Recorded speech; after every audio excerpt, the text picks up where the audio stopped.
atriz, apresentadora, modelo, mãe. A gente está aqui em Cascais, em Portugal, para conversar com ela. Luana Piovani, 44 anos, 3 décadas de carreira. Hoje vive aqui em Portugal com os filhos.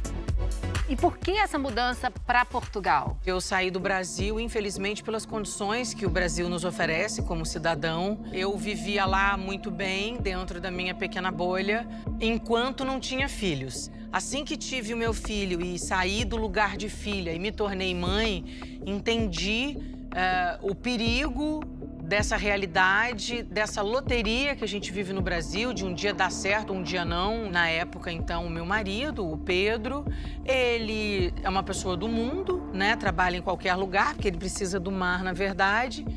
Topou e, a princípio, a gente tinha planos de irmos para a Califórnia. Mas depois que fizemos uma visita a Portugal e passamos um tempo aqui, eu me apaixonei completamente por Portugal. Pelas pessoas, pela comida, pela receptividade, pelo clima, enfim. Eu me senti muito benquista e me senti daqui, me senti de casa. Lisboa eu não conhecia, quando passei eu falei, meu Deus, eu tô em Salvador, no primeiro mundo, sem a sujeira que infelizmente permeia Salvador, né? Então faz sentido, Portugal saiu e chegou na Bahia, é uma mesma família. E aí, me organizei 3 anos depois e viemos pra cá. É a melhor fase? Já tem algum tempo que entendi que a melhor fase é sempre aquela que a gente está vivendo. O que aconteceu que no dia da mudança, hoje e amanhã, essas crianças estão aqui? Greve! Eu acho que é até por isso que eu tatuei gratidão na minha mão, porque eu sou sempre muito grata e aprendi no exercício diário da vida, tentar viver o hoje e ser grato pelo hoje, pela possibilidade e oportunidade que a gente tem no hoje, né? Mas nesses 44 anos, já quase 45, olhando para trás de tudo que eu já passei, eu posso dizer que sim, eu estou na melhor fase. Você chegou a falar, até foi muita polêmica, que era difícil ser uma cidadã brasileira. Por que você falou isso e por que você acha que também gerou tanta polêmica na rede social?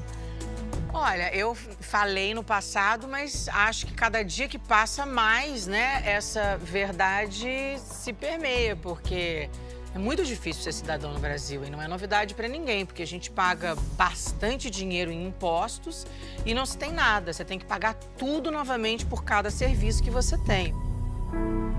Então, não tem como você crescer na vida. O país não te dá oportunidades.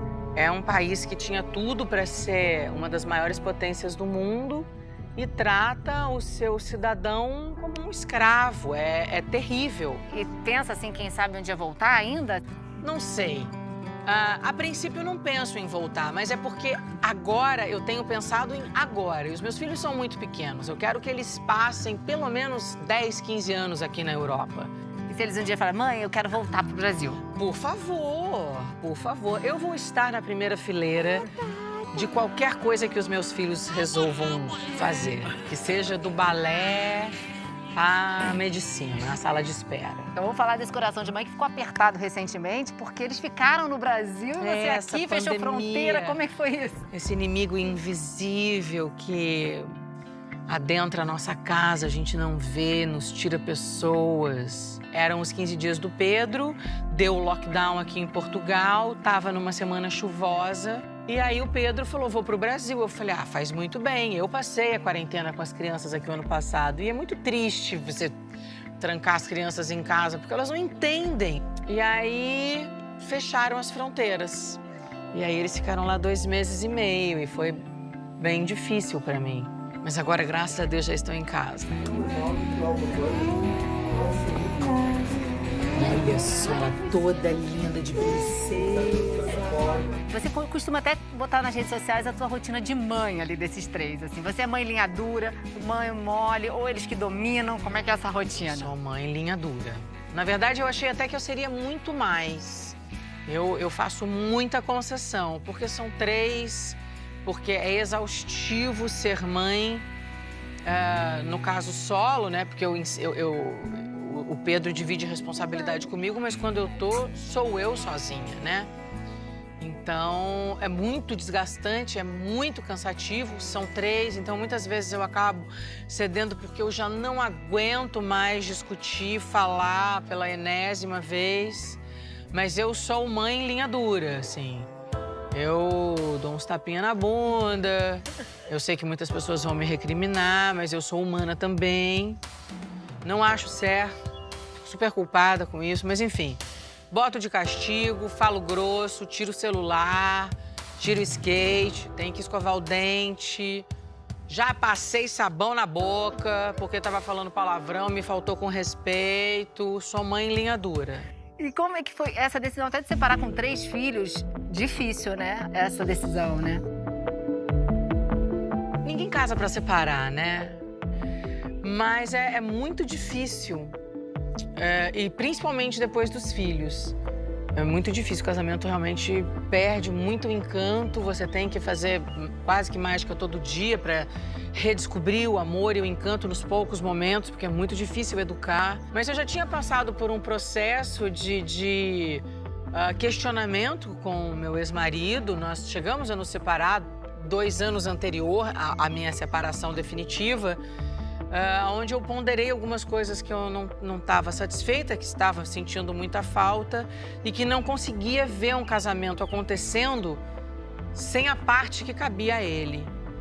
E aí reconversamos, obviamente, voltamos e 2 anos depois eu senti que realmente ele não tinha se estruturado mesmo e ele não estava conseguindo me dar o que eu precisava para estar casada. Hoje, acho que ele é um marido e um pai muito melhor do que aquele que eu tinha em casa quando eu me separei. É porque teve até, foi né, nas redes sociais, troca de farpas e tudo entre vocês, né, depois da separação. Se arrepende de alguma coisa ou foi um momento? Nada, até porque eu acho que troca de farpas não é exatamente o que define a situação. Eu não jogava ou oferecia farpas para o Pedro. Eu simplesmente lidava com a realidade. Eu nunca menti. Eu não sou leviana. Eu sou uma pessoa extremamente verdadeira e sempre segurei todos os meus BOs. Sempre assumi todas as responsabilidades dos meus erros. Mas eu não estava ali de levianidade, falando mal de uma pessoa que eu estava com raivinha. Eu estava ali denunciando a falta de um pai, sabendo que eu estava sendo a voz de 50% desse Brasil que é feito de mães solos.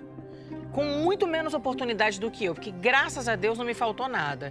Eu chamei na chincha porque eu queria que os meus filhos tivessem um pai presente e comprometido. Que ele era presente, mas ele não era comprometido. Então, agora, isso tudo, todos os pingos estão nos is. Hoje ele é presente e comprometido. E 3 meses depois ele até assumiu o romance com a Anitta, que já acabou, mas você acha que de alguma forma isso também mexeu um pouco naquele momento, no final da relação de vocês? Não porque a responsabilidade é dele. As coisas que cabiam era ele. Não depende nem de nada, nem de ninguém. Não tem o que exima um pai da sua responsabilidade. Perdeu o emprego? Tá, mas a criança para de comer? Não. Então, querido, vai fazer bico. Então, eu tava ali expondo, até porque, como eu conhecia o Pedro, eu sabia que dentro dele tinha uma essência boa. Ele tava só numa de...